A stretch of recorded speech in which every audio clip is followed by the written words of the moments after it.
இருந்தது.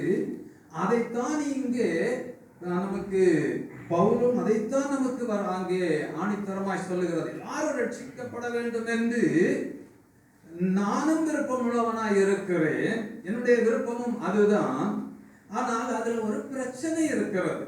அல்லேலூயா. ஆமென். எல்லாரும் ரட்சிக்கப்பட முடியாத படிக்கு அங்க ஒரு பிரச்சனை இருக்கிறது. அதை குறித்த வாரத்தை அவர் அங்கே பகிர்ந்து கொள்ளுகிறத நாம பார்க்கிறோம். என்ன இரண்டாவது வசனம் என்ன சொல்லுது? தேவனை பற்றி அவர்களுக்கு வைராக்கியம் உண்டென்று அவர்களை குறித்து சாட்சி சொல்லுகிறேன். எனக்கு தெரியும் அவர்களுக்கு என்ன உண்டு? தேவனை குறித்து வைராக்கியம் உண்டு. ஆனா பிரச்சனை என்ன? ஆகிலும் அது அறிவுக்கேற்ற வைராக்கியம் இல்லை. வைராக்கியம் இருக்கிறது, ஆண்டவரை குறித்த வைராக்கியம் இருக்கிறது. ஆனால் அவர் சொல்றாரு அது அறிவுக்கேற்ற வைராக்கியமாக இல்லை.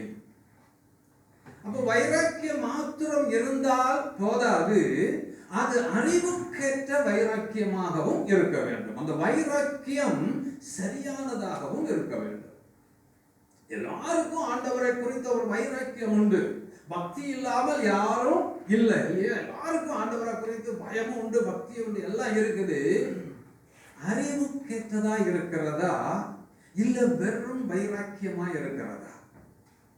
அப்ப இங்க அடுத்த வசனம் என்ன சொல்லுது? அவர் என்ன சொல்றாரு? எப்படி என்றால் அவர்கள் தேவ நீதியை அறியாமல், தேவ நீதி என்னது என்று அறியாமல் தங்கள் சுய நீதியை நிலைநிறுத்த தேடுகிறபடியால் தேவ நீதிக்கு கீழ்ப்படியாது இருக்கிறார்கள். வைராக்கியம் இருக்கிறது, வைராக்கியம் இருக்கிறது. ஆனா தேவ நீதி என்னது என்பதை அவர்கள் அறிந்து கொள்ளாமல் தங்கள் சுய நீதியை நிலைநிறுத்துகிறதுல வைராக்கியமாய் இருக்கிறார்கள். அல்லேலூயா. ஆமென். அப்ப நாம இதுல இருந்து அறிந்து கொள்ளக்கூடிய ஒரே காரியம் என்ன? ஒரு தெய்வ பிள்ளைக்கு, ஒரு விசுவாசிக்கு என்ன இருக்கக்கூடாது? சுய நீதி இருக்கக்கூடாது. சுய நீதியை சாரக்கூடாது. சுய நீதியை சார்ந்தோமானால் தேவ நீதிக்கு கீழ்ப்படிய முடியாது. எப்ப சுய நீதியை நாம சாகடிக்கிறோமோ, அதை விட்டு நாம சுய நீதியை விட்டு வெளியே வந்து ஒரே அடியா ஆண்டவரிடத்துல சரணாகதி அடைகிறோமோ, அப்பொழுதுதான் நாம் தேவ நீதியை நிறைவேற்ற முடியும். அப்படி நாம் தேவ நீதியை நிறைவேற்றும் பொழுதுதான் அது அறிவுக்கு ஏதுவான வைராக்கியமாக இருக்கும். அல்லேலூயா. அல்லேலூயா. ஆமென். இயேசுவை குறித்து நீங்க யாருக்கிட்ட அந்த உலகத்துல போய் எந்த ஒரு மனுஷன்கிட்ட கேளுங்க, எல்லாரும் என்ன சொல்லுவாங்க? இயேசு ரொம்ப நல்லவர். அல்லேலூயா. இயேசு ரொம்ப நல்லவர். நீங்க எந்த மதத்துக்காரங்கிட்ட போய் கேளுங்க, எல்லாரும் என்ன சொல்லுவாங்க? இயேசு நல்லவர். ஆமென். அல்லேலூயா. அதனால எல்லாம் முடிஞ்சு போயிடுச்சா? அதனால அவர்கள் ரட்சிக்கப்பட்டு விட்டார்களா? இயேசு நல்லவர் என்று சொல்லுகிறதுனால ரட்சிக்கப்பட்டு விட்டார்களா? இல்லையே. அவர்களுக்கு தெரிகிறது இயேசு நல்லவர் என்று. ஆனா வேதம் நமக்கு கற்றுத் தருகிறது என்ன? நீ அறிந்து கொண்டிருக்கிறது மாத்திரம் போதாது, தேவ நீதிக்கு கீழ்ப்படிய வேண்டும். தேவ நீதிக்கு கீழ்ப்படிய வேண்டுமானால் என்னுடைய சுய நீதியை விட்டு நான் வெளியே முதல்ல வர வேண்டும். நான் ஒன்றும் இல்லை என்று நான் அறிய வேண்டும். நாம கற்றுக்கொள்ளக்கூடிய, நாம படிக்கிற படிப்பிலேயே பெரிய படிப்பு என்ன தெரியுமா?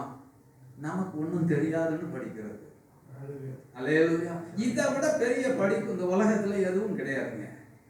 படிப்புல எல்லாம் மிகவும் பெரிய படிப்பு என்ன தெரியுமா? நமக்கு இன்னும் ஒன்றும் தெரியாது என்கிற என்னை நான் படித்து எனக்கு ஒன்றும் தெரியாது என்று அறிந்து கொள்ளுகிறது தான் இந்த உலகத்திலே பெரிய அறிவு. அல்லேலூயா. நாம என்ன நினைக்கிறோம்? நமக்கு கொஞ்சம் கொஞ்சம் ஏதோ தெரிகிறத வச்சுக்கிட்டு எனக்கு அது தெரியும், எனக்கு இது தெரியும், எனக்கு இதையே பிடித்துக் கொண்டு இருக்கிறோம். ஆகையினால நான் என்னை இன்னும் அறிந்து கொள்ள முடியவில்லை. முதலாவது நான் என்னை ஒன்றுமில்லை என்று அறிய வேண்டும். இந்த அறிவு நமக்கு வரும் பொழுதுதான் நாம் தேவ நீதிக்கு கீழ்ப்படிய முடியும். அல்லேலூயா, அல்லேலூயா. ஒருவர் தேவ நீதிக்கு இன்னும் கீழ்ப்படிய மனமில்லாமல் இன்னும் தேவ நீதிக்கு தூரமாய் நிற்கிறார்கள் என்றால் அவர்கள் இன்னும் சுயநீதியை விடவில்லை என்று அர்த்தம். அல்லேலூயா. தங்களுக்கு தெரிந்தவைகளையே அவர்கள் மேன்மைப்படுத்திக் கொண்டே இருக்கிறார்கள். அவர்கள் இன்னும் சத்தியத்தை அறியவில்லை. அல்லேலூயா. சத்தியத்தை அறிஞ்ச மனுஷன் சொல்றாரு, எனக்கு இருந்த எல்லா மேன்மையையும் நஷ்டம் என்று எண்ணினேன், குப்பையுமாக. எனக்கு நிறைய தெரிஞ்சப்பா, நான் பெரிய படிப்புக்காரன், நான் படிச்ச அளவுக்கு நீங்க யாரும் படிக்கல, ஆனாலும் நான் சொல்றேன், நான் படிச்சதெல்லாம் குப்பை. எதற்கு முன்பதாக? தேவ நீதிக்கு முன்பதாக, தேவனை அறிகிற அறிவின் மேன்மைக்கு முன்பாக நான் போய் பெரிய தத்துவ ஞானியுடைய பாதத்தில் இருந்து நான் தத்துவங்களை கற்று, சாஸ்திரங்களையும் தத்துவங்களையும் கற்று தேர்ந்தது எல்லாம் என் ஆண்டவரை அறிகிற அறிவுக்கு முன்பாக குப்பை என்று சொல்றார். அல்லேலூயா, அல்லேலூயா. ஆமென். ஒரு தெய்வ பிள்ளை முதலாவது இதை அறிந்து விட்டால் அவருடைய வாழ்க்கை தலைகீழாக மாறிவிடும். இதுவரை இருந்தது போல இருக்கவே முடியாது. அல்லேலூயா, அல்லேலூயா. தேவ சமூகத்துல வருகிற அங்க வரும்போதே அந்த வருகையே ஒரு வித்தியாசமாக இருக்கும். ஆலயத்துல வந்து அமர்ந்திருக்கிற விதம் வித்தியாசமாக இருக்கும். வார்த்தைகளை கிரகிக்கிற விதம் வித்தியாசமாக இருக்கும். அவருடைய வாழ்க்கையே மாறிவிடும். எப்போ? சுய நீதியை விடும் பொழுது. இந்த சுய நீதி நமக்குள்ள இருக்கிற வரைக்கும் நமக்குள்ள ஒரு மாற்றம் உண்டாகாது. சுய நீதியை நாம் பிடித்துக் கொண்டு இருப்போமானால் தேவ நீதியை நிறைவேற்ற முடியாது. அதைத்தான் பவுல் அங்கே திட்டமாய் நமக்கு அங்கே சொல்லி தருகிறதை நாம் பார்க்க முடிகிறது. லூக்கா எழுதின சுவிசேஷம் 10வது அதிகாரம் 25 முதல் வாசிங்க. அப்பொழுது நியாயஸ்திரி ஒருவர் எழுந்திருந்து அவரை சோதிக்கும்படி, போதகரே, நித்திய ஜீவனை சுதந்திரப்படும்படி நான் என்ன செய்ய வேண்டும் என்று கேட்டார். அதற்கு அவர், நியாயப்பிரமாணத்தில் என்ன எழுதியுள்ளது, நீ வாசித்திருக்கிறது என்ன என்று கேட்டார். அவன் பிரதியுத்தரமாக, உன் தேவனாகிய கர்த்தரிடத்தில் உன் முழு இதயத்தோடும், உன் முழு ஆத்மாவோடும், உன் முழு பலத்தோடும், உன் முழு சிந்தையோடும் அன்பு கூர்ந்து, உன்னிடத்தில் அன்பு கூறுவது போல பெருநிடத்திலும் அன்பு கூறுவாயாக என்று எழுதியிருக்கிறது என்றார். அவர் அவரை நோக்கி, நிதானமாய் புத்தகம் சொன்னாய், அப்படியே செய், அப்பொழுது பிழைப்பாய் என்றார். ஆமென், அல்லேலூயா, ஆமென். ஒரு நியாய சாஸ்திரி வந்து ஆண்டவரிடத்துல வந்து கேட்கிறான், நித்திய ஜீவனை அடைகிறதற்கு நான் என்ன சுதந்திரித்துக் கொள்ள நான் என்ன செய்ய வேண்டும்? நித்திய ஜீவனை சுதந்திரித்துக் கொள்கிறதற்கு நான் என்ன செய்ய வேண்டும்? கேட்கிறவன் யாரு? நியாய சாஸ்திரி. நியாய சாஸ்திரின்னு சொல்லும் போது அவன் அந்த ஒரு ஸ்தானத்துல அவன் வருகிறதற்கு அறிவில்லாதவன் அல்ல, திறமை இல்லாதவன் அல்ல, ஒன்றும் தெரியாதவன் அல்ல. அவன் எல்லாவற்றையும் அறிந்து இருக்கிறது மாத்திரமல்ல, அவன் நீதி மார்க்கத்தின்படி வாழ்ந்து கொண்டிருக்கிறவன். நீதி மார்க்கத்தின்படி அவன் மற்றவர்களுக்கு தீர்ப்பு சொல்லுகிற இடத்துல இருக்கிறவன். அப்படிப்பட்ட ஒருத்தன் இப்ப ஆண்டவரிடத்துல வந்து கேட்கிறான், நித்திய ஜீவனை சுதந்திரித்துக் கொள்ள நான் என்ன செய்ய வேண்டும்? ஆண்டவர் என்ன சொன்னாரு? நியாயப்பிரமாணம் என்னப்பா சொல்லுது அப்படின்னு கேட்கிறார் இல்லையா? நியாயப்பிரமாணத்தில் என்ன எழுதியிருக்கிறது, நீ வாசிக்கிறது என்ன? அவன் என்ன சொல்றான்? 27 வாசிங்க. அவன் பிரதியுத்தரமாக, உன் தேவனாகிய கர்த்தரிடத்தில் உன் முழு இதயத்தோடும், உன் முழு ஆத்மாவோடும், உன் முழு பலத்தோடும், உன் முழு சிந்தையோடும் அன்பு கூர்ந்து உன்னிடத்தில் அன்பு கூறுவது போல பிறரிடத்தில் அன்பு கூறுவாயாக என்று உன்னிடத்தில் அன்பு கூறுவது போல பிறனிடத்திலும் அன்பு கூறுவாயாக என்று எழுதியிருக்கிறது. அதுக்கு ஆண்டவர் சொல்றாரு, கரெக்டா சொன்னாப்பா, நிதானமாய் சொன்னாய், அப்படியே நீ போய் அப்படியே செய், அப்பொழுது பிழைப்பாய். இப்போ அவனுக்கு கொஞ்சம் கிரேடு கூடிட்டு, ஓ நான் கரெக்டா ஆன்சர் சொல்லிட்டேன். எப்படி? நான் சொன்ன ஆன்சரை இயேசு ஒத்துக்கிட்டாரு. ஆமா, அப்ப நான் சொன்னது கரெக்டு தான். இப்போ அவன் கொஞ்சம் காலரை தூக்கி விட்டுக்கிட்டு, தான் நியாய சாஸ்திரி அல்லவா, இப்போ அவன் தன்னை என்னவாக காட்ட வேண்டும்? நீதிமானாய் காண்பிக்க அவன் அங்கே என்ன செய்கிறான்? ஒரு கேள்வியை கேட்கிறான், எனக்கு பிறன் யார்? உன்னிடத்தில் அன்பு கூற போல பிறனிடத்திலும் அன்பு கூற சொல்லி இருக்கிறதே, பிறன் யார் என்று கேட்கிறான். அப்போ அந்த அறிவு கூடும் நாட்களுக்கு இது ஒரு பிரச்சனை. அப்போ அவங்க இந்த மாதிரி கேள்விகள் எல்லாம் கேட்பாங்க இல்லையா? பழைய காலத்துல பாத்தீங்கன்னா அரசு அவையில புலவர்கள் இருப்பாங்க. ஒரு அரசு அவையில இங்க அவை புலவர்கள் இருப்பாங்க. புதுசா ஒரு புலவர் வெளியே இருந்து ஏதோ அந்த ஆள் வந்து ராஜாவை புகழ்ந்து ஒரு பாட்டு பாடுனா கொஞ்சம் பொண்ணும் வெள்ளியும் கிடைக்கும், கொஞ்ச நாளைக்கு வண்டியை ஓட்டலாம்னு அவர் அங்க இருந்து அவர் ப்ரிப்பரேஷனோட உள்ள வருவார். வந்த உடனே இந்த அவை புலவர் இங்க இருக்கிறாங்க இல்லையா, இவங்களுக்கு பொறுக்காது. இவங்க உடனே அவர்களை இடித்து ஒரு பாடல் பாடுவாங்க, இல்லைன்னா அவர்களை இடித்து ஒரு காரியத்தை சொல்லுவாங்க. அப்போ இந்த வந்திருக்கிறார் பாருங்க, அவரும் சாதாரணப்பட்ட ஆள் இல்லை. உடனே அவர் அதுக்கு ஒரு பதில் பாட்டும் பாடி அதுக்கு ஆன்சரும் கொடுத்துட்டு போறதெல்லாம் நம்முடைய நாட்களில், முன் நாட்களிலே ராஜாக்களுடைய நாட்களிலே நடந்து கொண்டிருந்த ஒரு காரியம். இப்போ இவனும் என்ன செய்யறான்? கேள்வி எழுப்பி பார்க்கிறான். தன்னுடைய அறிவை அவனுக்கு காட்டணும், தான் நீதிமான் என்று ஆண்டவருக்கு காண்பிக்க வேண்டும் என்று அவன் என்ன செய்கிறான்? தன்னை பெருமைப்படுத்தி காட்ட விரும்புகிறான்.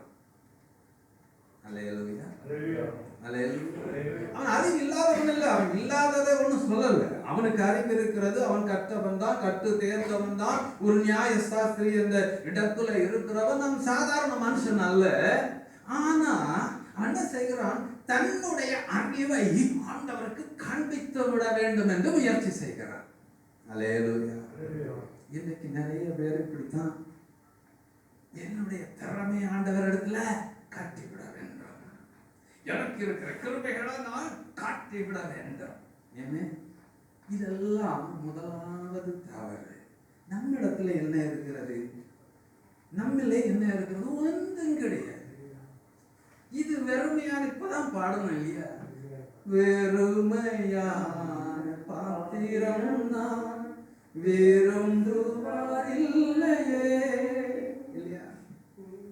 யாருக்கும் வேண்டாம்னு கிடந்த பாத்திரம், யாரும் விரும்பாத ஒரு பாத்திரமா கிடந்த நம்ம தான் ஆண்டவர் என்ன செய்து எடுத்து அவர் ஏதோ கொஞ்சம் உள்ள வச்சு நீ செயல்படுன்னு வச்சிருக்கிறார். இவ்வளவுதான், ஒண்ணுமே நம்மகிட்ட கிடையாது. இப்போ இந்த நியாய சாஸ்திரி அவர்களிடத்துல என்ன செய்கிறான்? தன்னை நீதிமான் என்று காட்ட விரும்புகிறான், தன்னை பெரிய கல்விமான் என்று காட்ட விரும்புகிறான், தனக்கு எல்லாம் தெரியும் என காட்ட விரும்புகிறான். அப்பதான் அவனை உணர்த்தும்படியாக ஆண்டவர் அந்த ஒரு காரியத்தை சொல்றத நம்ம பார்க்கிறோம் இல்லையா? ஒரு மனுஷன் என்ன செய்தான்? இது நமக்கு தெரிஞ்ச பகுதி தானே. கடல் கையில் அகப்பட்டு குத்தீராக விடப்பட்டான். ஆசாரியன் வந்தான், திரும்பி போயிட்டான். லேவியன் வந்தான், பார்த்துட்டு கண்டு கொள்ளாமல் போயிட்டான். இன்னொரு சமாரியன் வந்தான், அவனை எடுத்துக்கொண்டு சத்திரத்துல இல்லையா அந்த சம்பவத்தை அங்க காண்பித்து இப்ப கேட்கிறாரு, அந்த அடிபட்டு கிடந்தானே அவனுக்கு பிறன் யார்? இந்த 3 பேர்ல அவனுக்கு பிறன் யார்? அல்லேலூயா. இப்போ அவன் சொல்றான், அவனுக்கு உதவி செய்தவன் தான், நீயும் போய் அப்படி செய். அல்லேலூயா. இதுதாங்க சத்தியம், இவ்வளவுதாங்க கிறிஸ்டியன் லைஃப். அல்லேலூயா. இதுதாங்க ரொம்ப சிம்பிள். சிம்பிளா நம்ம கிறிஸ்டியன் லைஃப் ஏதோ நாம பெருசா கனவு கண்டுகிட்டு இருக்கிறோம். நீயும் போய் அப்படி செய், நீயும் போய் நன்மை செய், நீயும் போய் விழுந்து கிடக்கிறது தூக்கி விடு. இதுதான் கிறிஸ்டியன் லைஃப். இதற்காகவே நாம் அழைக்கப்பட்டிருக்கிறோம். அல்லேலூயா, அல்லேலூயா. சோர்ந்து போய் இருக்கிறானா அவனை போய் கர்த்தருடைய வார்த்தையை சொல்லி தேற்றி விடு. அதற்காகவே அழைக்கப்பட்டு இருக்கிறோம். வியாதிப்பட்டு இருக்கிறானா அங்க போய் அவனுக்காக ஜெபம் பண்ணு, அவனை பலப்படுத்து, அவனை திடப்படுத்து. இதுக்காகவே அழைக்கப்பட்டு இருக்கிறோம். நீயும் போய் அப்படியே செய். இதுதான் தேவ நீதி. இதுக்கு முன்னால அவன் இவ்வளவு நேரம் அவன் காண்பித்துக் கொண்டிருந்ததெல்லாம் சுயநீதி. தன்னை பெரியவனாக காட்ட விரும்பினான், பெரிய கல்விமான் என்று காட்ட விரும்பினான், நான் நியாய பிரமாணத்தின்படி வாடுகிறவன் என்கிறத காட்ட விரும்பினான். அதெல்லாம் சுயநீதி. வேதம் சொல்லுது நம்முடைய பரிசுத்தம் எல்லாம் எப்படி இருக்குது? அழுக்கான கரையா இருக்கு. வெயில்ல வெளிச்சத்துல கொண்டு போனா தான் அங்கே கரை படிந்து இருக்கிறது தெரியும். அல்லேலூயா. இந்த ஆண்டவருடைய வெளிச்சத்துக்கு முன்னால வரும்போது நிறைய கரைகள் அங்கே ஒட்டி இருக்கும். நாம நினைத்துக் கொள்கிறோம் நான் பரிசுத்தம். அல்லேலூயா, அல்லேலூயா. ஆகையினால்தான் வேதம் சொல்லுது ஒரு விசுவாசிக்கு சுய நீதி என்கிறது 1% கூட லைஃப்ல இருக்கக்கூடாது.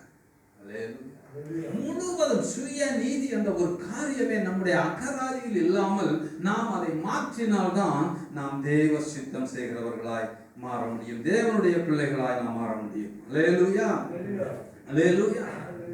லூக்கா 18வது அதிகாரத்துக்கு திருப்பிக் கொள்ளுங்கள். 9 முதல் வாசிங்க. லூக்கா 18:9 இருந்து.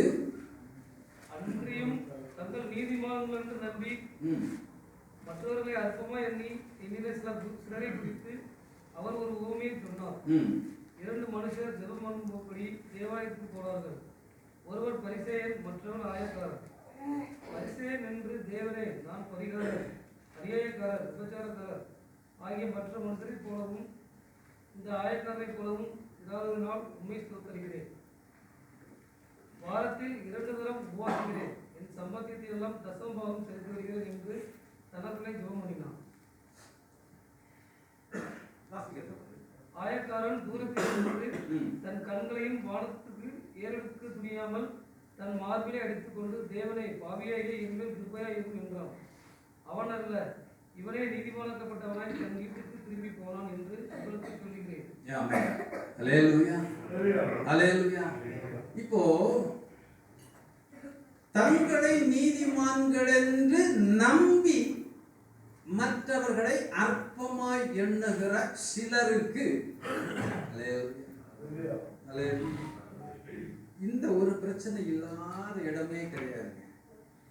ஏமே, இது விசுவாசிகள்கிட்ட இருக்குது, இது ஊழியக்காரங்கள்ட்ட இருக்குது, ஊழியம் செய்கிறவங்கள்ட்டயே என்ன செய்யுது இருக்கு. தங்களை நீதிமான்கள் என்று எண்ணி மற்றவர்களை அற்பமாய் எண்ணுகிறார். ஊழியக்காரன் ஆயிட்டா ஏதோ கொம்பு முளைச்சிட்ட மாதிரி நினைச்சுக்கிட்டு இன்னும் பெரிய ராஜா மாதிரியும் மற்றவர்கள் எல்லாம் அவர்களுக்கு வேலைக்கார மாதிரியும் நோ, அதல்ல. ஏதோ யாருக்கும் வேண்டாம்னு கிடந்த எண்ணெய் எடுத்து ஆண்டவர் என்ன செய்தாரு, ஒரு கிருபையை வச்சதுனால இந்த இடத்துல நிற்கிறோம். நான் நிற்கிறது என்னாலே அல்ல, அவர் என் மேல் வைத்த கிருபையினால. அதை முதல்ல நான் அறிய வேண்டும். நான் பெருமை பாராட்டுகிறதற்கு என்னில் என்ன இருக்கிறது? நான் பெருமை பாராட்டினால் என்னுடைய பலவீனங்களை குறித்தே நான் பெருமை பாராட்டுவேன். நான் என்ன பற்றி பெருமை பாராட்டுனா நான் என்ன செய்வேன், எனக்கு என்னெல்லாம் வீக்னஸ் இருக்குதோ அதை எல்லாத்தையும் வாந்தி பண்ணுவேன். ஆனா நான் எனக்கு உள்ள இருக்கிற கிருபையை நான் மேன்மைப்படுத்தினேன் என்றால் நான் அவரை காண்பிக்க முடியும். அல்லேலூயா. என்னை நான் பெருமைப்படுத்த விரும்பினால் என்னுடைய எல்லா வீக்னஸும் நான் வாந்தி பண்ணுவேன். இதுதான் நடக்கும். அல்லேலூயா. அநேக ஊழியக்காரர்கள் கேள்விக்குறியாக்கப்படுகிறதற்கும், அநேக ஊழியக்காரர்கள் மற்றவர்களால் நிந்திக்கப்படுகிறதற்கும் காரணம் இதுதான். தங்களை மேன்மைப்படுத்த விரும்புகிறார்கள், அதை கர்த்தர் ஒருபோதும் அனுமதிக்கவும் மாட்டார். அல்லேலூயா. இப்போ இங்க 2 பேர் வந்திருக்கிறார். 2 பேர் அவர்களுக்கு காண்பித்து கொடுக்கிறார் ஆண்டவர். ஒருவன் பரிசேயன் இல்லையா? பரிசேயன்னா நீதிமார்க்கத்தின்படி நடக்கிறவன், நீதிமார்க்கத்தை பின்பற்றி நடக்கிறவன், நியாய பிரமாணத்தின்படி அவன் மிகவும் கவனமாக வாழ்ந்து கொண்டிருக்கிறவன். இன்னொருவன் ஆயக்காரன். இந்த ஆயக்காரனை குறித்து நம்ம ஆயக்காரன் தான் நமக்கு புரியாது. இந்த ஆயக்காரர்கள் என்ன செய்தார்கள் என்பதையெல்லாம் அறிந்து கொள்ளும் பொழுதுதான் தெரியும் ஏன் இவங்க 2 பேரையும் ஆண்டவர் கொண்டு கம்பேர் பண்ணினாரு. அல்லேலூயா, அல்லேலூயா. ஏன் இவனே சொல்ற இந்த ஆயக்காரனை போல இல்லாமல் இருக்கிறபடியா உமக்கு ஸ்தோத்திரம் இல்லையா? நாம கூட சில நேரங்கள்ல நம்ம பக்கத்துல இருக்கிற விசுவாசியை பார்த்து, ஆண்டவரே இவளை விட நான் நல்லவனா இருக்கிறேன், இந்த பிரதரை விட நான் நல்லவனா இருக்கிறேன் சொல்றோமா? அந்த எண்ணம் நமக்குள்ள வருதா? ஏன்னா இதுக்கு பேர் தாங்க சுயநீதி. இதுக்கு பேர் தான் சுயநீதி. வேற ஒண்ணும் இல்லை. சுயநீதிங்கிறது இவ்வளவுதான். அந்த அளவுல நான் பெட்டர் அப்படின்னு நான் என்ன நினைச்சேன்னா இதுக்கு பேர் தான் சுயநீதி. அல்லேலூயா. ஒருவரை ஒருவர் கனம் பண்ண முந்தி கொள்ளுகிற அனுபவம் சுயநீதி எப்போ சாகிறதோ அப்பொழுது வரும். அல்லேலூயா, அல்லேலூயா, அல்லேலூயா. அப்போ இங்க இவ 2 பேர் ஆண்டவர் அங்கே அடையாளம் காண்பித்து கொடுக்கிறார். ஒருவன் வந்து நின்று என்ன சொல்றான்? ஆண்டவரே நான் என்ன செய்கிறேன்? நான் பரிகாரர், அநியாயக்காரர், விபசாரக்காரராகிய மற்ற மனுஷரை போலவும் இந்த ஆயக்காரனை போலவும் இல்லாததுனால் உம்மை ஸ்தோத்தரிக்கிறேன். வாரத்தில் 2 தரம் உபவாசிக்கிறேன். என் சம்பாத்தியத்தில் எல்லாம் தசமபாகம் கொடுத்து செலுத்தி வருகிறேன் என்று ஜெபம் பண்ணான். அல்லேலூயா. ஏமே அப்போ இவன் வந்து நின்று ஆண்டவருடைய சமூகத்துல வந்து நின்று போய் சொன்னானா? இல்லையே, இல்லையா? நீதி மார்க்கத்தின்படி வாழ்கிறவன். அப்ப இவன் பரிகாரரை போல அந்த வேலை செய்ய மாட்டான், அநியாயம் செய்ய மாட்டான், விபசாரக்காரர்களை போல விபசாரம் செய்ய மாட்டான், நீதி மார்க்கத்தை பின்பற்றுகிறவன். ஆகையினால இவன் என்ன செய்வான்? வாரத்துல 2 தரம் உபவாசிக்கிறான், தசமபாகம் ஒழுங்கா கொடுக்கிறான். எல்லாத்துல இவன் கரெக்டா இருக்கிறதுனால இவனுக்கு தனக்குள்ளே ஒரு பெருமை. நம்ம தான் எல்லாம் கரெக்டா செஞ்சுக்கிட்டு இருக்கிறோமே, நம்ம தான் எல்லாம் சரியா செஞ்சுட்டு தானே இருக்கிறோம். அல்லேலூயா. நாம எப்போ நம்ம தான் எல்லாம் சரியா செஞ்சுக்கிட்டு இருக்கிறோமே, நம்ம கரெக்டா தானே இருக்கிறோம் அப்படின்னு நினைக்கிற அந்த நினைப்புக்கு பேரு தான் சுயநீதி. அல்லேலூயா, அல்லேலூயா. அதுக்காக தான் இவங்களை கொண்டு அங்க ஆண்டவர் காண்பித்து கொடுக்கிறார். இங்க ஆயக்காரன் தேவ சமூகத்துல முன்க வருகிறதற்கு அவன் பயந்தவனாய் அவன் என்ன செய்கிறான்? தூரத்துல நின்று ஆண்டவரே பாவியாகிய என்னில் கிருபையாயிரம் சொன்னான். ஒரே ஒரு சின்ன ஜெபம், அவ்வளவுதான். அல்லேலூயா. ஒரே ஒரு சின்ன ஜெபம் அங்க வந்து நின்றுட்டு சொன்னான். என்ன ரகசியம்? இவன் தன்னுடைய சுயநீதியின்படி இவன் ஜெபம் பண்ணனா அவன் தன்னை பாவி என்று உணர்ந்தான். அவனுடைய சுயநீதியை அவன் சாராமல், ஆண்டவரே நான் பாவி, என்னிலே பாவம் இருக்கிறது, நான் உம்முடைய சமூகத்தில் ஏறெடுத்து பார்க்க தகுதி இல்லாதவன் என்று தன்னை உணர்ந்தான். அல்லேலூயா, அல்லேலூயா. இது ஒவ்வொரு விசுவாசியுடைய அனுபவமா இருக்கும். தேவ சமூகத்துல நாம் வரும் பொழுது, அதனாலதான் வேதம் சொல்லுகிறது, பயத்துடனும் நடுக்கத்துடனும் கர்த்தரை செய்யும். இந்த பயமும் நடுக்கமும் எப்ப வரும்? சுயநீதி செத்தால் தான் வரும். சில சபைகள் எல்லாம் பார்த்தீங்கன்னா இந்த ஆட்கள் எல்லாம் வந்து உட்கார்ந்து இருக்கிற விதமே ஆமா ரொம்ப ஏதோ தாங்களெல்லாம் பெரிய லேண்ட் லார்டுன்னு காண்பிக்கிற விதமா வந்து உட்கார்ந்து இருப்பாங்க. சில சபைகள்ல காலுக்கு மேல கால் போட்டு உட்கார்ந்து இருக்கிறவங்க எல்லாம் உண்டு. ஏன் நாங்கெல்லாம் பெரிய ஆளு, நாங்க யாரு? எங்க தாத்தா காலத்துல இருந்தே நாங்க பெரிய வண்ணையா.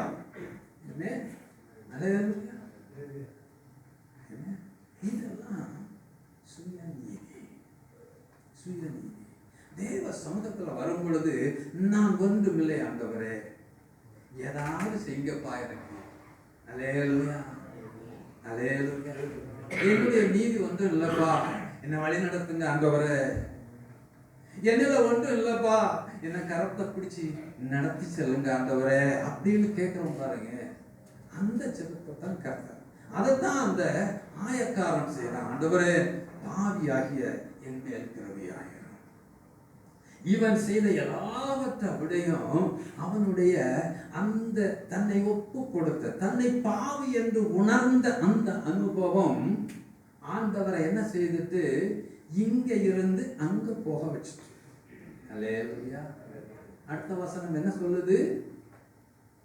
வாசிங்க. அவனல்ல இவனே நீதிமானாக்கப்பட்டவனாய் திரும்பி போனான். இல்லையா? பரிசேயன் எங்க நிற்கிறான்? இங்க. பரிசேயன் எங்க நிற்கிறான்? இங்க. ஆயக்காரன் எங்க நிற்கிறான்? அங்க. ஆண்டவர் எங்க இருக்கிறாரு? இங்க. இப்ப இவர் என்ன சொல்லணும்? என்ன சொல்லணும்? இவரு இவன் அல்ல அவனேன்னு சொல்லியிருக்கணும் இல்லையா? ஆனா அவர் வித்தியாசமா சொல்றாரு பார்த்தீங்களா? அவன் அல்ல இவனேன்னு சொல்றாரு. அப்போ ஆண்டவர் எங்க போயிட்டாரு? ஆயக்காரனுக்கு பக்கத்துல போயிட்டாரு. இங்க நின்று இருந்தா இவன் அல்ல அவன் சொல்லியிருக்கணும் இல்லையா? அவர் அங்க போய் நின்று சொல்றாரு அவன் அல்ல இவன் தான். அல்லேலூயா. இதுதாங்க கிறிஸ்டியன் லைஃப். இந்த அனுபவம் நமக்குள்ள வரலன்னா பிரயோஜனமே கிடையாது. நாம் நம்மை தாழ்த்த பழகவில்லை என்றால், நாம் நம்மை ஒன்றுமில்லை என்று அறியாமல் இருந்தால், நம்முடைய நீதி ஒன்றுமில்லை, நம்முடைய நீதி எல்லாம் தேவ சமூகத்துல ஒன்றுமே கிடையாது என்கிறத நாம உணர வேண்டும். நாம செய்யலாம் இல்லையா? இப்போ இந்த பரிசேயன் அவன் செய்ததைத்தான் சொல்றான், அவன் செய்யாததை ஒன்றும் சொல்லல. அவன் தன்னை பெருமையாக சொன்னாலும் அதெல்லாம் அவன் செய்த காரியங்கள் தான். ஆனாலும் தேவ சமூகத்துல அவன் அங்கு நடந்து கொண்ட விதம் அது சுயநீதியாக காணப்படுகிறது. நாம் அநேக காரியங்களை செய்யலாம், ஊழியம் செய்யலாம், நாம் அநேகருக்கு உதவி செய்யலாம், நற்கிரியைகள் எல்லாம் செய்யலாம், இதெல்லாம் நல்லது.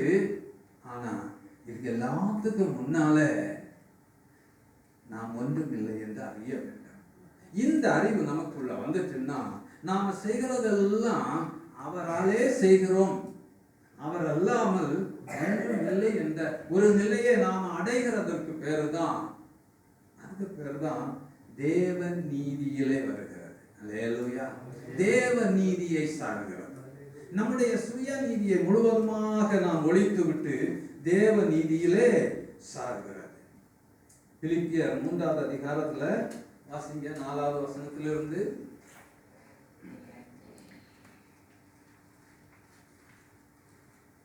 மாம்சத்தின் மேல் நம்பிக்கை வைக்க வேண்டுமானால் நானும் வைக்கலாம்.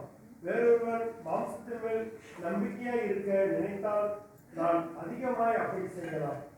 நான் 8ஆம் நாளில் விருத்தசேதனம் அடைந்தவன், இஸ்ரவேல் வம்சத்தான், பென்யமீன் கோத்திரத்தான், எபிரேயரில் பிறந்த எபிரேயன், நியாயப்பிரமாணத்தின்படி பரிசேயன், பக்தி வைராக்கியத்தின்படி சபையை துன்பப்படுத்தினவன், நியாயப்பிரமாணத்திற்குரிய நீதியின்படி குற்றம் சாட்டப்படாதவர். ஆகிலும் எனக்கு லாபமாய் இருந்த வகையிலோ அவைகளை கிறிஸ்துவுக்காக நஷ்டம் என்று எண்ணினேன். அது மாத்திரமல்ல, கர்த்தராகிய கிறிஸ்து இயேசுவை அறிகிற அறிவின் மேன்மைக்காக எல்லாவற்றையும் நஷ்டம் என்று எண்ணிக்கொண்டிருக்கிறேன். இங்க பவுல் தன்னை பற்றி அவர் ஒரு சின்ன ஒரு என்ன சொல்லுவாங்க பயோகிராஃபி, அது அவரை பற்றி கொஞ்சம் அப்படி சொல்றாரு. என்ன சொல்றாரு? நான் மாம்சத்தின்படி பெருமை பாராட்ட வேண்டுமானா உங்க எல்லாரை விட நான் அதிகமாய் பெருமை பாராட்ட எனக்கு நியாயம் உண்டு. ஏன்? நான் பரிசேய மார்க்கத்திலே வளர்ந்தவன், நான் நீதி மார்க்கத்தை பின்பற்றி வளர்ந்தவன், நியாய பிரமாணத்தின்படியே வாழ்ந்தவன்.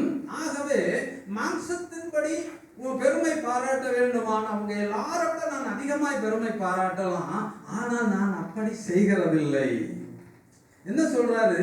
நான் 8ஆம் நாளில் விருத்த சேதனம் அடைந்தவன், இஸ்ரவேல் வம்சத்தான், பென்யமீன் கோத்திரத்தான், எபிரேயரில் பிறந்த எபிரேயன், நியாய பிரமாணத்தின்படி பரிசேயன், பக்தி வைராக்கியத்தின்படி சபையை துன்பப்படுத்தினவன், நியாய பிரமாணத்திற்குரிய நீதியின்படி குற்றம் சாட்டப்படாதவன்.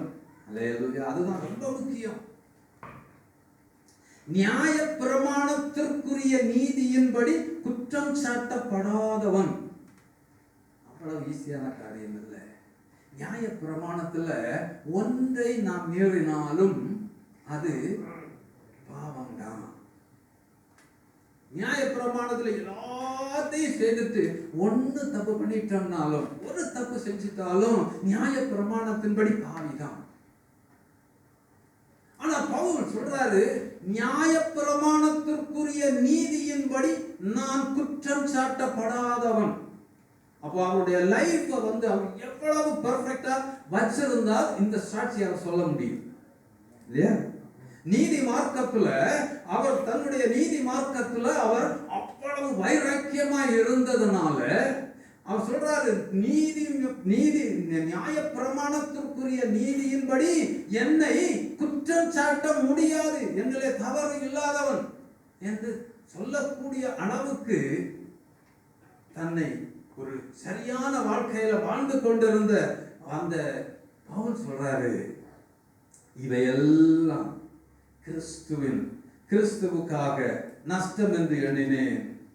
என் இயேசுவை அறிகிற அறிவின் மேன்மைக்காக இதெல்லாம் நஷ்டம் என்று எண்ணிக்கொண்டிருக்கிறேன்.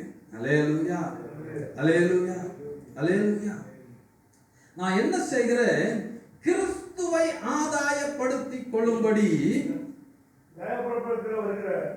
சுயநீதி உடையவராய் இராமல் கிறிஸ்துவை பற்றும் விசுவாசத்தினால் வருகிறதும் விசுவாசம் மூலமாய் தேவனால் உண்டாயிருக்கிறதுமான நீதியை உடையவராய் இருந்து நான் என்ன விரும்புறேன்? நியாய பிரமாணத்தின்படியான அந்த நீதியை பிடித்துக் கொண்டிருக்க நான் விரும்பவில்லை. நான் என்ன விரும்புகிறேன்? விசுவாசத்தினாலே தேவனாலே வருகிற அந்த நீதியை, தேவ நீதி உடையவனாய் இருக்க விரும்புகிறேன். ஆகையினாலே எனக்கு உண்டானவைகளை எல்லாம் நஷ்டம் என்று விட்டேன். அல்லேலூயா, அல்லேலூயா. ஒருவேளை நம்ம நல்ல ஜெபம் பண்றவங்களா இருக்கலாம். ஒருவேளை நமக்கு ஆண்டவர் நிறைய கிருபைகளை கொடுத்திருக்கலாம். நமக்கு அந்நிய பாஷை வரம் இருக்கிறது, நமக்கு தீர்க்க தரிசன வரம் இருக்கிறது, நமக்கு வெளிப்பாடு இருக்கிறது, நமக்கு வசனங்களை வியாக்கியானம் பண்ணக்கூடிய கிருபையை கர்த்தர் கொடுத்திருக்கிறார், நமக்கு அநேக காரியங்களை கர்த்தர் கொடுத்திருக்கிறார். ஆனா இது ஒன்றிலும் நான் என்ன செய்ய மாட்டேன்? என்னை பெருமைப்படுத்த மாட்டேன். இதுதான் நம்ம செய்ய வேண்டிய காரியம். அல்லேலூயா. இதெல்லாம் அவர் நமக்கு கிருபையாய் கொடுத்தது. அல்லேலூயா, அல்லேலூயா. இதெல்லாம் நம்மை கர்த்தர் பயன்படுத்துகிறதற்காக, நம்மை ஒரு பாத்திரமாய் எடுத்து பயன்படுத்துகிறதற்காக ஆண்டவர் கிருபையாய் நமக்கு கொடுத்தது. இதுல நாம மேன்மை பாராட்ட ஒன்றுமில்லை. இந்த அறிவு நமக்கு எப்பொழுது வருகிறதோ அப்பதான் நாம சரியான விசுவாசி. அல்லேலூயா, அல்லேலூயா. ஆமென், அல்லேலூயா. ஒரு தெய்வ பிள்ளைக்கு 0.0001% கூட சுயநீதி வரக்கூடாது. அல்லேலூயா. முழுவதும் 100% நாம் எப்பொழுது தேவனை சார்ந்து இருக்கிறோம், அல்லேலூயா, முழுவதும் நாம் அந்த வசனத்தின்படி ஆண்டவர் தன்னுடைய மகத்துவங்களை நமக்கு எழுதி தந்திருக்கிறார். அந்த வார்த்தைகளுக்கு நம்மை முழுவதும் 100% நாம அர்ப்பணிக்கும் பொழுதுதான் நாம் தேவ நீதியை செய்கிறவர்களாய் இருக்கிறோம். அல்லேலூயா, ஆமென். அப்போ நம்ம சபையை குறித்து பார்க்கும் பொழுது சபையும் அப்படித்தான். சபையில சுயநீதி இருக்கக்கூடாது, விசுவாசிக்கு இருக்கக்கூடாது. நான் கடந்த நாளில் பைபிள் ஸ்டடியில் நம்ம பார்த்தோம் இல்லையா? தனி மனிதன், குடும்பம், சபை, 3 பேருக்கும் பிரமாணம் ஒண்ணுதான் இல்லையா? அதுதான் நம்ம கடந்த பைபிள் ஸ்டடியில பார்த்தோம் இல்லையா? அப்போ தனி மனிதனுக்கு சுயநீதி இருக்கக்கூடாதுன்னா அது குடும்பத்திலையும் இருக்கக்கூடாது, அது சபையிலையும் இருக்கக்கூடாது. அல்லேலூயா, அல்லேலூயா. அப்படி நாம மாறும் பொழுது நாம் இந்த தேசத்துல இருக்கிற மற்ற எல்லாருக்கும் நாம சாட்சியாய் விளங்கணும். அல்லேலூயா. அதற்காகவே கர்த்தர் நம்மை அழைக்கிறார். அதற்காகவே நமக்காக அவர் இவ்வளவு பாடுகளை அனுபவித்து நம்மை மீட்டு ரட்சித்து நம்மை திருச்சபையில வைத்து நம்மை போஷித்து கொண்டிருக்கிறார். அல்லேலூயா. அல்லேலூயா. அருமையான தேவனுடைய சொன்னமே, ஏதாகிலும் இன்றைக்கு இந்த வார்த்தைகளை நாம் கேட்ட நமக்கு இந்த இடத்துல எனக்கு இன்னும் கொஞ்சம் பிரச்சனை இருக்கு என்று நாம உணர்வோமானால் அதை அறிக்கை செய்து ஆண்டவரிடத்துல அறிக்கை செய்து அதுல நாம ஒப்புரவாகி அதுல இருந்து வெளியேறணும். எதற்கு அந்த பிரசங்கம் எல்லாம் நாம் எதற்கு கொடுக்கிறோம்? இதை கேட்கும் பொழுது ஒரு உணர்வு நமக்கு வரும் பொழுது, ஒரு காரியம் உணர்த்தப்படும் பொழுது நாம் என்ன செய்ய வேண்டும்? அதிலிருந்து வெளியே வர வேண்டும். பரிசுத்தமாகுதல் ஒரே நேரத்துல டொப்புன்னு வந்து விழுந்துறாரு. ஒரு நிலம் இருக்கிறது, அந்த நிலத்தை பண்படுத்த வேண்டுமானால் அதில் இருக்கிற களைகளை எல்லாம் முதல்ல அகற்ற வேண்டும் இல்லையா? அதெல்லாம் முழுவதுமாய் அகற்றப்படுகிறது ஒரே நேரத்தில் முடியுமா? முடியாது. ஒவ்வொன்றாக அகற்ற வேண்டும். எல்லாவற்றையும் அகற்றும் பொழுதுதான் அது சரியான விளைநிலமாக மாறுகிறது. அப்படித்தான் சபையும், அப்படித்தான் தனி மனிதனுடைய வாழ்க்கையும், அப்படித்தான் குடும்பம். அல்லேலூயா. ஆமென். உணர்த்தப்படுகிற காரியங்களை ஒப்பு கொடுத்து அதிலிருந்து நாம வெளியே வர வேண்டும். அப்பொழுது பரிசுத்த ஆவியானவர் அடுத்த காரியங்கள் நாம மறந்திருப்போம், நிறைய காரியங்களை நாம செஞ்சுட்டு மறந்திருப்போம் இல்லையா? அதெல்லாம் அப்படியே பேக்ரவுண்ட்ல கிடக்கும். ஏன்னா நாம செய்த காரியங்கள் எல்லாம். அப்ப இதுல இருந்து எல்லாம் நாம வெளியே வந்தால் தான் பிரயோஜனம் உண்டு. அல்லேலூயா. அது நான் எப்பவோ செய்தது, அதுக்கு என்ன இப்ப நான் அப்படியெல்லாம் இல்லை, இப்ப நான் நல்ல பிள்ளையா இருக்கிறேன். அல்லேலூயா. என்னைக்கோ செஞ்சதெல்லாம் நம்மை ஒரு நாள் குற்றப்படுத்தி விடும். எப்போ? ஆண்டவருக்கு முன்னால் நிற்கும் பொழுது. அதனாலதான் பாவங்களை மறைக்கிறவன் வாழ்வடையான், அவைகளை அறிக்கை செய்து விட்டு விடுகிறவன் இரக்கம். அப்ப நாம உணர்த்தப்படும் பொழுது, நாம ஆண்டவருடைய வார்த்தையை கேட்கும் பொழுது நமக்கு நம்முடைய அறிவுக்கு வரும், அந்த இடத்துல கொஞ்சம் நம்ம அப்படித்தான் இருக்கிறோம், சரி இதை விட்டுருவோம். அல்லேலூயா. இன்றைக்கு இதை விட்டுட்டோம், நாளைக்கு இன்னொன்றை விடுவோம், நாளைக்கு இன்னும் அடுத்த நாள் இன்னொன்றை விடுவோம். இப்படி ஒவ்வொன்றாக விட வேண்டியவைகளை நாம் ஒவ்வொன்றாக விடும் பொழுதுதான் நாம் பரிசுத்த ஜீவிதத்திற்கு வருகிறோம். அல்லேலூயா. அல்லேலூயா. அல்லேலூயா.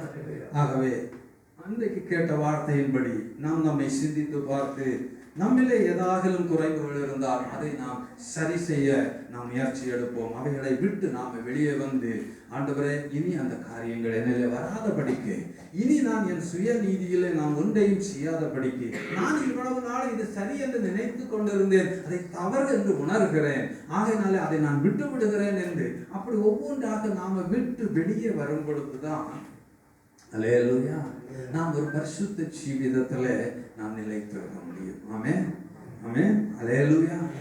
ஆமென். தேவனுடைய சொன்னமே, இந்த கேட்ட வார்த்தையின்படி பரிசுத்த ஆவியானவர் நம் ஒவ்வொருவரையும் நமக்கு ஆலோசனை கர்த்தராய் இருந்து நம்மை உணர்த்தி, நம்மை உற்சாகப்படுத்தி, நாம் விட வேண்டிய காரியங்களை விட்டு தேவனிடத்திலே கிட்டி சேருகிறதற்கும், தேவ நீதியை பின்பற்றுகிறவர்களாய் மாறுகிறதற்கும் உதவி செய்வாராக.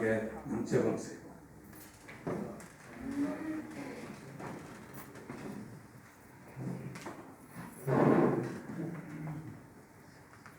பரிசுத்தமும் இரக்கமும் மிகுந்த கருணையும் உள்ள நல்ல தகப்பனே, நன்றியோடு மைஸ்தாதர்கள் இன்னைக்கு இந்த வெள்ளிக்கிழமை காலை நேரத்தில் நாங்களுடைய சமூகத்தில் வந்து மகிமைப்படுத்தவும், கர்த்தர் செய்த நன்மைகளை சபை நடுவிலே அறிவித்து மகிமைப்படுத்தவும், கர்த்தர் எங்களுக்கு நன்மை செய்தபடியினாலே, எங்களுக்கு சுகத்தையும் சேமத்தையும் கட்டளையிட்டபடியினாலே, எங்களுக்கு ஆரோக்கியத்தை கட்டளையிட்டபடியினாலே இன்னைக்கு நாங்களுடைய சமூகத்துல வந்து மகிமைப்படுத்தினோம். உடைய சமூகத்திலே இருந்து ஒருமுறை கூட உடைய வார்த்தைகளை நாங்கள் தியானித்தோம். ஆண்டவரே ஸ்தோத்திரம் அப்பா, எங்களுக்கு தந்த சுகத்திற்காய் பலத்திற்காய் உமக்கு ஸ்தோத்திரம். தொடர்ந்து கிருபையினால காத்துக்கொள்ளுங்க. விசேஷமா இன்றைக்கு சுகவீனமா இருக்கிற ஐடாவுக்கு கர்த்தாவே நீர் பரிபூர்ண சுகத்தை கொடுத்து ஆண்டவரே பலப்படுத்த வேண்டும் என்று சொல்கிறார். இன்னும் யார் ஆண்டவரே சுகவீனமாக இருக்கிறாங்களோ ஆண்டவரே இந்த நேரத்துல இந்த யானை பாய்ந்த கரம் அவர்கள் மேல வந்து அமர வேண்டும் என்று சொல்கிறார். விடுதலை உண்டாகட்டும், சுகம் உண்டாகட்டும், ஆரோக்கியம் உண்டாகட்டும் இயேசுவின் நாமத்தில். ஆண்டவரே உடைய பிள்ளைகள் கர்த்தாவே அப்பா தங்களுடைய ஜீவிதம் முழுவதும் ஆண்டவரே உடைய வார்த்தையின்படி தேவ நீதியை சார்ந்து நிற்கிறவர்களாய், எப்போதும் தேவ கிருபையை சார்ந்து நிற்கிறவர்களாய், எப்போதும் தேவ ஆலோசனையை பிடித்துக் கொண்டு வாழ்கிறவர்களாய் ஒரு பரிசுத்த ஜீவிதத்திலே நிலைத்து நிற்க கிருபை சொல்லுங்கள். பரிசுத்த ஆவியானவர் ஒவ்வொருவருக்கும் ஆலோசனை கர்த்தராய் வழி நடத்துங்க. இவர்கள் தங்கி இருக்கிற இடங்கள், இவர்கள் வேலை செய்கிற இடங்கள், ஆண்டவரே இவர்கள் போகிற வருகிற எல்லா இடங்கள், இவருடைய குடும்பத்தில் உள்ள ஒவ்வொருவர் மத்தியிலும் இவர்கள் நடந்து கொள்ளுகிற விதம் எல்லாம் தேவனுக்கு சாட்சியுள்ளதா இருக்கு. ஆண்டவரே ஸ்தோத்திரம் அப்பா. ஒரு சாட்சியுள்ள வாழ்க்கையில் பிள்ளைகளாக நிலை நிறுத்துங்கப்பா. இவர்களுடைய வெளிச்சம் மற்றவர்களுக்கு பிரகாசித்து அநேகருடைய அன்பிலே கடந்து வருகிறதற்கு இவர்களை பார்க்கிறவர்கள் ஆண்டவரே இது ஆண்டவரே தேவனுடைய பிள்ளை என்று அறிந்து கர்த்தாவே உமக்கு நன்றி செலுத்தி உம்மிடத்திலே அவர்களும் கடந்து வரத்தக்கதாய் உடைய பிள்ளைகள் வெளிச்சத்தை கொடுக்கிறவர்களாய், அநேகருக்கு முன்பு பிரகாசிக்கிறவர்களாய், அநேகருக்கு முன்பு சாட்சியான ஜீவிதம் செய்கிறவர்களாய் ஒவ்வொருவரை நிலைநிறுத்துங்கப்பா. விசேஷமாய் வேதம் சொல்லுகிறபடி முடிவு பரியந்தம் நிலை நிற்கிறவனே ரட்சிக்கப்படுவான் என்று வேதம் சொல்லியிருக்கிறபடி அனுதினமும் தங்களை தற்பரிசோதனை செய்து கொண்டு அனுதினமும் கர்த்தாவே தங்களை சீர்தூக்கி பார்த்து வேத வசனத்தின்படி தங்களை ஆராய்ந்து பார்த்து ஆண்டவரே தங்களை ஆண்டவரே ஒப்புரவாக்கி கொண்டு ஆண்டவரே ஸ்தோத்திரம் அப்பா உம்முடைய வருகை பரியந்தம் கரைத்திரை அற்ற மனவாட்டிகளாய் காணப்பட ஒவ்வொருவருக்கும் ஏற்கிறதை கொடுங்கப்பா. உடைய வருகை பரியந்தம் தேவ நீதியிலே நடந்து கொள்ள ஒவ்வொருவரையும் பலப்படுத்துவீராக. உடைய திருக்கரங்களிலே ஒப்பு கொடுத்து செபிக்கிறேன். ஜெபம் கேளும் எங்கள் நல்ல பிதாவே. ஆமென். என் ஆத்துமாவே கர்த்தரை ஸ்தோத்திரி, என் ஆத்துமாவே கர்த்தரை ஸ்தோத்திரி. கர்த்தர் செய்த சகல உபகாரங்களை மறவாதே. நம்முடைய கர்த்தராகிய இயேசு கிறிஸ்துவின் கிருபையும் பிதாவாகிய தேவனுடைய அன்பும் பரிசுத்த ஆவியானவருடைய ஐக்கியமும் சிநேகமும் கர்த்தராகிய கிறிஸ்துவின் வருகை பரியந்தம் நம் அனைவரோடும் இருப்பதாக. ஆமென். ஆமென். ஆமென். அல்லேலூயா. அல்லேலூயா. அல்லேலூயா.